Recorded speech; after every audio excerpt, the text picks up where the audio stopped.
राज studio Semra चौराहा। सीता ने कि श्री जन के दुलारी सीता ने और बचपन में कौतुक दिखलाया।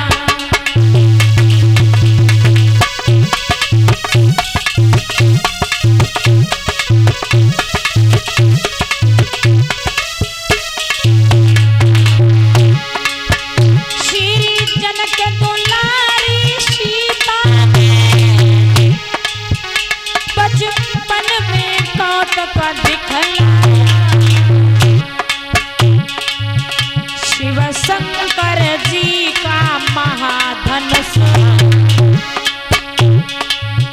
शिव शंकर जी का महाधनुष एक ही हाथ से उज्जत राज ने सीता ने धनुष उठा। दरबार में तुरंत पहुँच करके, दरबार में तुरंत पहुँच करके सब महाराज इधर जनक नंदिनी सीता ने धनुष उठाया तो महाराज जनक जी आंगन में आए तो क्या देखा है, उस धनुष के नीचे भी लिपाई की है। राजा जनक सुनैना से पूछते हैं, रानी सुनैना एक बात बताओ, इस धनुष के नीचे किसने लिपाई की है? सुनैना कहने लगी कि स्वामी मुझे नहीं मालूम है लिपाई किसने की। तब तक जनक नंदिनी सीता आ गई, कहने लगी पिताजी इस धनुष के नीचे बड़ी धूल जम गई थी, बड़ी मिट्टी जम गई थी, इसीलिए मैंने धनुष को उठाकर इसके नीचे भी लिपाई कर दी। तो राजा जनक विचार करने लगे, तो इसका मतलब हमारा यही है कि हमारी बिटिया सीता अब सयानी हो गई है। इसने तो बड़े भारी धनुष को उठा लिया, जिस धनुष को सूरवीर हिला तक नहीं पाते हैं, उस धनुष को हमारी बिटिया सीता ने एक ही हाथ से उठा लिया। आज प्रण किया है राजा जनक ने कि इस धनुष को जो भी वीर योद्धा राजा तोड़ेगा उसी के साथ में हम अपनी बेटी सीता का विवाह कर देंगे। अब तो महाराज राजा जनक दरबार में पहुंचे तो महाराज इधर उधर को पत्र भेजने लगे।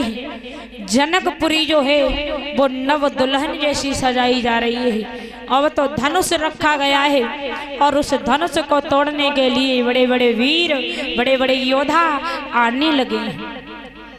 जब आजमगढ़ में गुरु विश्वामित्र के पास में ये पत्र पहुंचा तो गुरु विश्वामित्र जी ने विचार किया कि चलो चल करके देखते हैं कि सीता का स्वयंवर कैसा होता है और धनुष कैसा है और कौन तोड़ेगा। अब तो विश्वामित्र ने राम लक्ष्मण को अपने साथ ले लिया। अब चले हैं जनकपुरी के लिए। जब राम लक्ष्मण को लेकर जा रहे हैं, आगे आगे विश्वामित्र, पीछे से राम जी जा रहे हैं, उनके पीछे लक्ष्मण भैया जा रहे हैं। इधर महाराज एक निर्जन वन में पहुंचे हैं। उस वन में पशु पक्षी जीव जंतु चींटे कीड़े मकोड़े कुछ भी नजर नहीं आ रहा है, लेकिन राम की नजर पड़ी कहाँ, एक पत्थर की स्त्री पड़ी है। राम ने दोनों हाथ जोड़े, गुरुदेव एक बात बताओ, ये पत्थर की स्त्री कौन है, ये क्या है, मैं क्या देख रहा हूँ? तो विश्वामित्र समझा करके कहने लगे, बेटा राम ये गौतम ऋषि की पत्नी अहिल्या है। एक बार अहिल्या देखने में बड़ी सुंदर थी। इंद्रदेव ने विचार किया कि अहिल्या के साथ में हम छल कैसे करें, क्योंकि अहिल्या बहुत सुंदर है।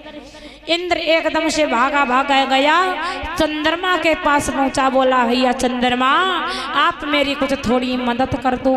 चंद्रमा बोला क्या बात है इंद्रदेव? जवाब दिया, गौतम ऋषि की पत्नी अहिल्या बहुत सुंदर है, उसके साथ में हम छल करना चाहते हो तो मेरी कुछ मदद करो। चंद्रमा पहले तो मना करता है, जब मना करता है इंद्र बोला हम तुम्हें श्राप दे देंगे। चंद्रमा ने कहा है प्रभु आप श्राप मत देना, हम तुम्हारी मदद करने के लिए तैयार हैं, बताओ क्या मदद है। तो इंद्र बोला है कि तुम मुर्गा बन जाना, मैं बाबा बन जाऊंगा। तुम मुर्गा बन जाना, मैं बाबा बन जाऊंगा।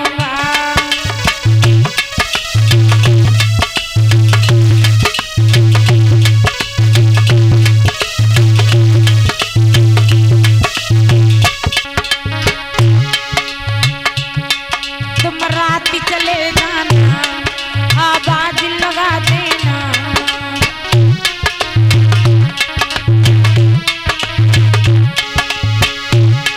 तुम रात चले जाना, आवाज लगा देना। मैं घर घुस जाऊंगा, तुम द्वारे पर रहना। मैं घर घुस जाऊंगा, तुम द्वारे पर रहना।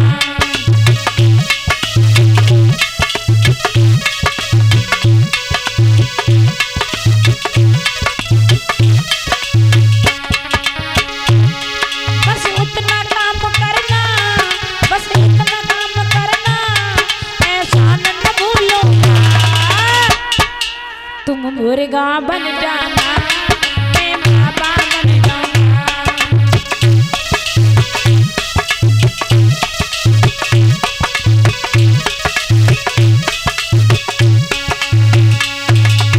जैसे इंद्र ने ऐसे शब्द कहे तो महाराज चंद्रमा तो तैयार हो गया, क्योंकि चंद्रमा डर रहा है कहीं हमें इंद्रदेव श्राप न दे दे। इंद्र ने एक मौका देखा कि गौतम ऋषि सारे दिन घर में रहते हैं, तो छल हम सुबह सुबह करेंगे जब गौतम ऋषि गंगा स्नान करने जाते हैं। महाराज इधर रात्रि के समय 3 बजे का समय, और उस चंद्रमा ने मुर्गा बन करके आवाज लगाई। और कैसी आवाज लगाई महाराज? चंद्रमा ने मुर्गा बन करके आवाज लगाई। और कैसे कि बा मुर्गा ने बादल फारे रे, बोलो बोलो कि बोलो 3 बजे।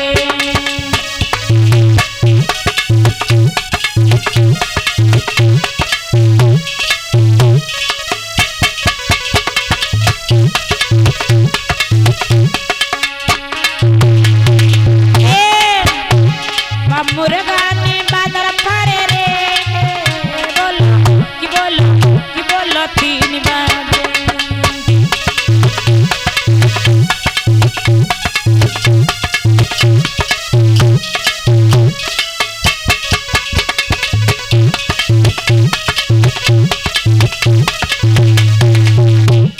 आज वही चंद्रमा मुर्गा बन करके पहुंच गया।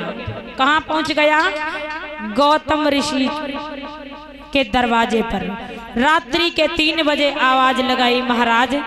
जैसे ही आवाज लगाई तो गौतम ऋषि ने यही समझा कि सुबह हो गया, चलो गंगा स्नान करते हैं। तो उन्होंने वस्त्र उठाए और गंगा स्नान करने के लिए चले। और गंगा स्नान करने के लिए जा रहे हैं। इधर इंद्र ने गौतम ऋषि का रूप बनाया, अंदर घुस गए। और इधर गौतम ऋषि गंगा जी पर पहुंचे। जैसे ही गंगा मैया में घुसे तो गंगा मैया प्रकट हो गई। रात्रि के समय मुझे कौन जगा रहा है? तो गौतम ऋषि ने हाथ जोड़े बोले, हे मैया गंगा, मैं तो तुम्हारे यहाँ नित्य प्रतिदिन स्नान करता हूँ। गंगा ने कहा, है गौतम ऋषि, तुम्हारे साथ में छल हो रहा है। जाकर के अपने घर में देखो, इंद्रदेव जो है वो तुम्हारी पत्नी के साथ में छल करने आया है। तुम्हारी पत्नी के साथ में छल करने आया है। अब उन्हीं पैरों गौतम ऋषि लौट करके चले। जैसे ही महाराज इंद्र ने गौतम ऋषि को आता हुआ एकदम से भाग ठाड़ा हुआ। इधर चंद्रमा भी भाग गया।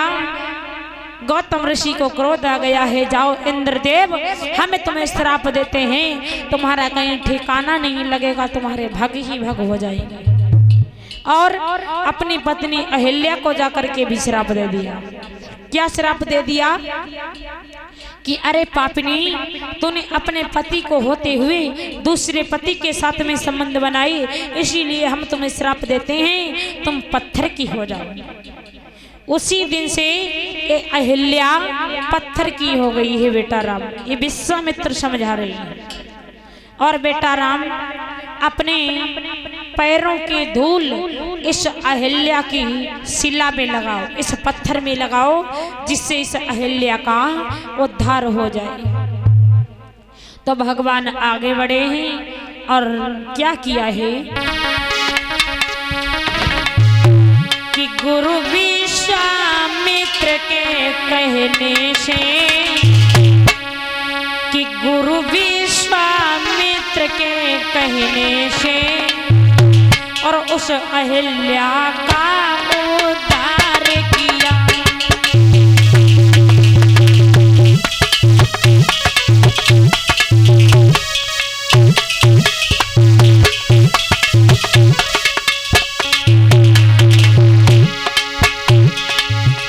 गुरु विश्वामित्र के कहने से उस अहिल्या का उद्धार किया। इंद्र के साथ वो कलंकित थी, इंद्र के साथ वो कलंकित थी, उन पापों से भगवत प्रेमी सज्जनों, गुरु जी के कहने से भगवान ने अपने चरणों की धूल उस शिला से लगाई, अहिल्या का उद्धार हुआ और अहिल्या जो है वो स्वर्ग धाम के लिए प्रस्थान हो गई। अब आ जाइए इधर, भगवान श्री राम आगे बढ़े हैं। शेष अवतारी लक्ष्मण गुरु विश्वामित्र जनकपुरी में आए हैं, जनक के फूल बाग में। और भगवत प्रेमी सज्जनों, कौन सा समय था, कौन सा दिन था जिस दिन भगवान श्री राम जनकपुरी में आए। और हमारे राजेश कुमार भैया जी भगवान के चरणों में 101 मुद्राओं का दान कर रहे हैं। प्रभु जीवन को मंगल में करे, धन के भंडार भरे, यही प्रभु से कामना है।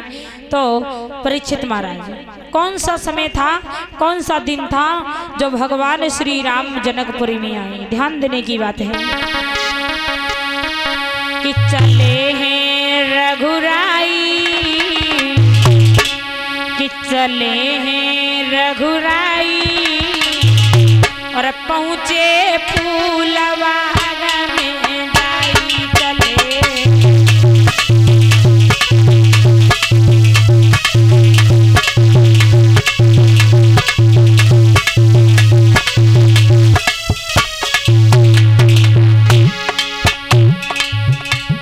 चले हैं रघुराई,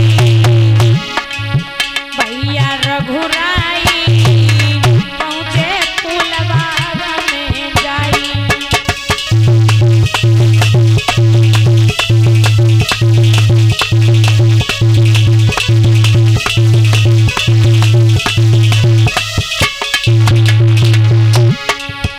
अरे थी वो कुंवर की पूर्णमासी,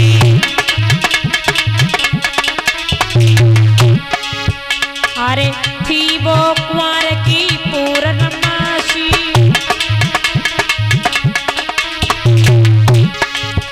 और ता दिन रुके अवधपुरवासी।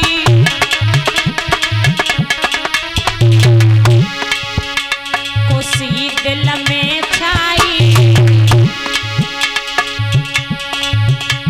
खुशी दिल में छाई कि पहुँचे फूलबाग में जाई।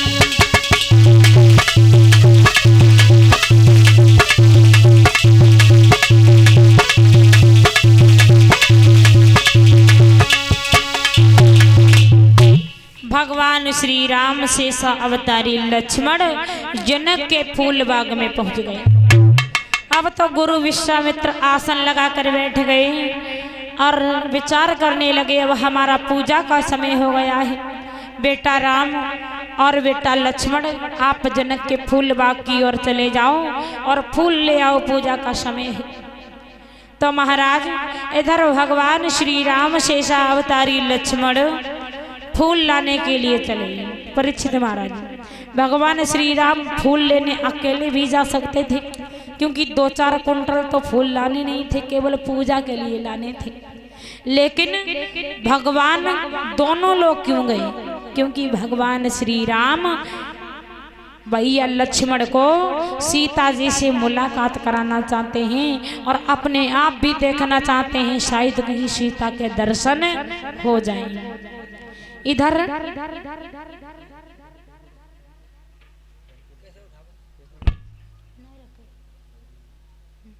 तो महाराज वहीं पर आ जाइए।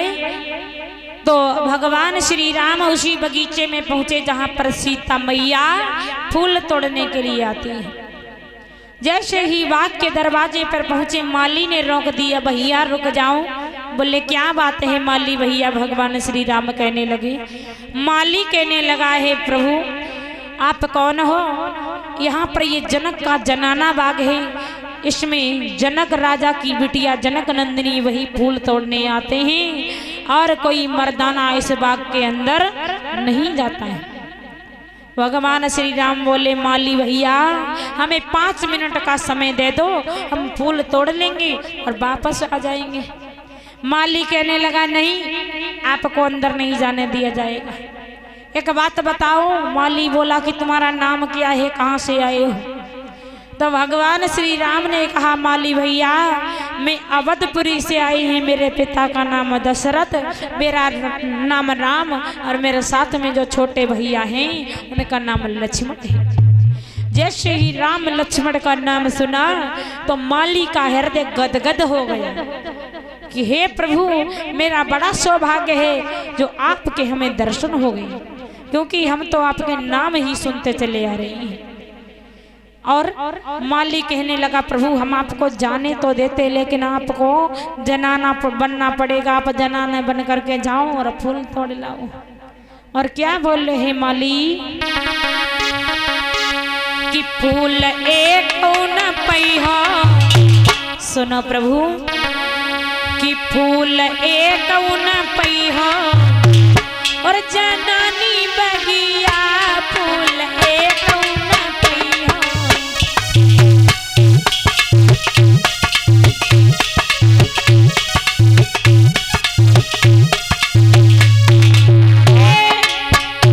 फूल एक न पैहा, फूल एक न पैहा, जनानी बगिया फूल एक न पैहा।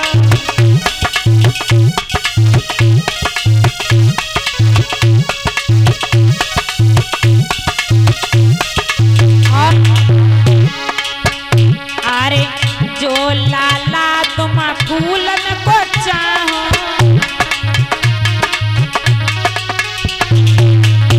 अरे जो लाला तुम फूलन को चाहो,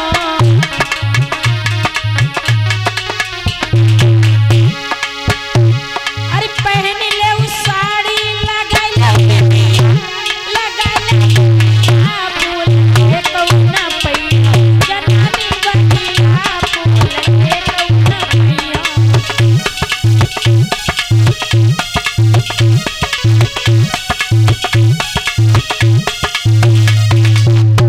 माली तो हंसी मजाक करने लगा है महाराज कि हे भगवान श्री राम साड़ी पहन लो, बिंदिया लगाए ले और फूल लेने चले जाओ, क्योंकि राजा जनक ने जान लिया कि मर्दाना हम बाग में घुस जाने देते हैं तो हमारी नौकरी चली जाएगी। भगवान